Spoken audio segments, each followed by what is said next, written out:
Good afternoon, everybody. It is Jeannie Fisher, a certified financial planner and senior 401k advisor with Argy, and we are in video number 2 of our Analyzing Your 401k Plan Fees series. Last week we talked about who the service providers are, and this week we're going to start the process of identifying what we pay those service providers. Now, at a super high level, there's two different types of fees. There's administrative fees and fees that are deemed settler fees. Now, we're going to focus on administrative fees. Those are fees that the Department of Labor has said these will directly impact the 401k participant. And so those are the only fees really allowed to be taken from the plan.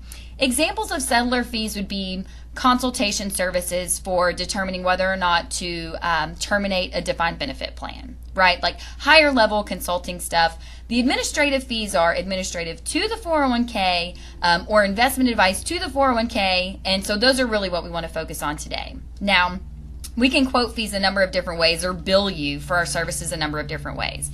The easiest, most clear cut is just to invoice the company. So go to your accounting department and ask them if any of your service providers are sending invoices and the company is paying them directly. Now, they may not be coming from plan assets, but if you're doing an overall analysis of the cost of the plan, you don't want to forget about anything that your accounting department is cutting a check for. Now, the rest of the time, I would say for most of you, most of the fees are coming from plan assets. Now, the clearest way for a provider to communicate their fee is to actually just quote you a flat dollar amount. Now, most people are going to do this on an annual basis. So I could say to you that our investment consulting fee for the year is $40,000 to be billed quarterly from plan assets, which means every quarter $10,000 would come from the plan. Now, a lot of people are going to quote their fee to you in a basis point perspective. Here's some jargon, so let's walk through this. If we say basis points, we're really talking about hundredths of a percent. So if I say our fee is 20 basis points, then you want to take the decimal and you want to move it 2 spots to 0.20%. So if you have a $10 million plan and our fee is 20 basis points, then our annual fee on the account is $20,000, $10 million times 0.20%. Now that $20,000 would be deducted from plan assets quarterly. Now here's where things fluctuate a little bit.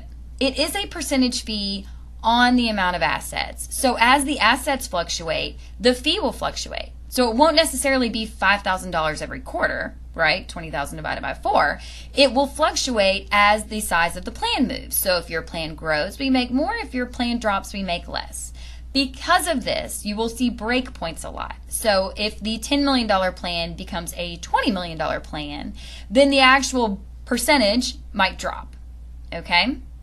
Another way that people can communicate their fees, and you see this a lot on the TPA side, is they might give you a flat fee and then they might charge a per participant fee. Now, caution, what you want to ask here is this fee per actual participant, like per account balance, or is this fee per eligible employee? Because that can be a big spread.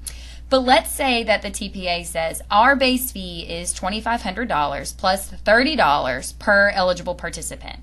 Well, you would take the $2,500, then you would take the $30 times the number of eligible participants. Let's just say there's 100. And what is that, 3,000?